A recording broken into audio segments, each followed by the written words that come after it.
All right, Frank, number 92 on your list is the police thriller Blue Thunder. Blue Thunder is a 1983 action crime drama sci-fi film. Basically got all of the genres. It's directed by John Badham.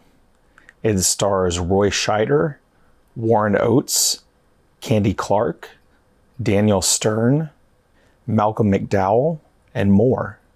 In Blue Thunder, a cop on the edge is tasked with testing a new military helicopter, only to find out it's intended to be used for nefarious purposes.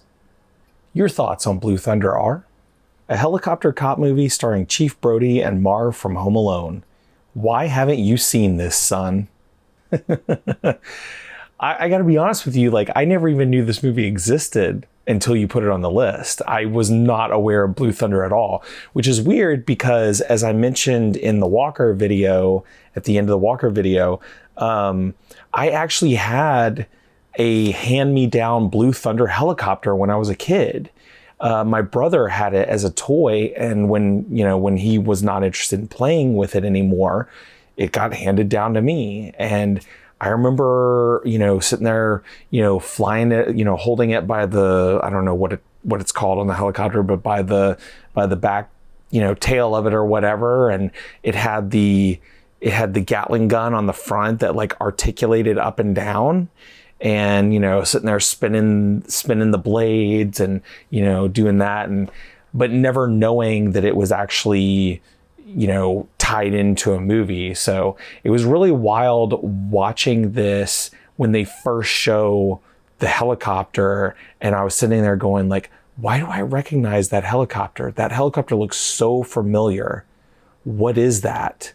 And then I remembered the toy from my youth. So I just, it was kind of cool, to have that moment in it. But, about Blue Thunder, first of all, the cast in this movie is incredible. Roy Scheider, Candy Clark, who you Frank will recognize now that you've watched the new Twin Peaks. She's Sheriff Truman's wife. She's also popped up in a couple of other big films like Zodiac, American Graffiti. She starred in The Man Who Fell to Earth with David Bowie, and also a young Daniel Stern. Daniel Stern is he's one of those actors for me that I always look forward to seeing him on screen. I wish he was in more stuff.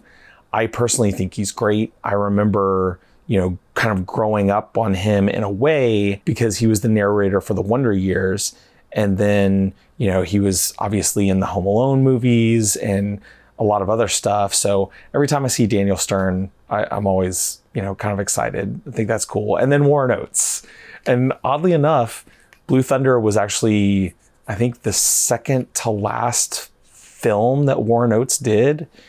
I think he made a TV appearance after this, and then one more feature film, and then he unfortunately passed away.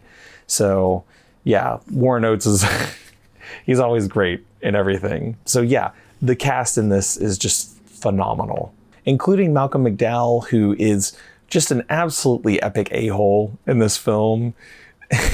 He's very good at playing those roles, but this one, he really just pulls out all the stops and just is the worst person. And one more interesting casting thing about Blue Thunder is Mario Machado, who plays the news anchor in this film, also plays the news anchor in RoboCop. So that's kind of cool. This film was great. I loved the whole setup of it, where they bring in Roy Scheider's character to test this helicopter, and then it sort of becomes this paranoid thriller. It was just really cool the way that they set up everything from the point where he sort of goes off the rails and is trying to take down the bad guys, to the point where it's he actually succeeds in doing that. That whole progression of events, which includes a helicopter on helicopter battle midair, is pretty awesome, I have to say. It's really cool. And Blue Thunder is a lot of fun. I would highly recommend it to anybody who is interested in watching it. I really enjoyed it. I will say that the most unrealistic thing about Blue Thunder after having lived in Los Angeles for several years. The most unrealistic thing about it is how many LAPD cops are always around and how quickly they respond to things. There's never any cops around, and it takes them forever to do anything. So that was very unrealistic. Of course, in this film, the LAPD would not let them say that it was the LAPD, so it's the Metropolitan Police. But I mean, it's Los Angeles, you know who they are. So the action in this is really good. The acting in it's really good. There's not too much that I would really complain about. So Blue Thunder, highly recommended. Okay, so next up on your list, Frank, is number 93. It's the Martin Scorsese film, Bringing Out the Dead. It was interesting to me to see this film pop up on the list because it's Scorsese. Scorsese is like, you know, very cineast kind of director. So I know that this list was sort of supposed to be, you know, not that world, but I found it interesting that this popped up. So I'm interested to watch it. I have actually watched this film. It was a long time ago. I don't really remember too much about it. So it'll be interesting to rewatch it and kind of like see it again and see if, you know, what my opinion is of it this time. I think I was kind of middle ground on it last time, but it was, like I said, it was a long time ago, so I'm not 100% sure. So yes, anyway, next time, Bringing Out the Dead. Frank and anybody else who's watching, you can like, comment, share, and subscribe. You can do all those things. And until the next time that we see each other, have a good one.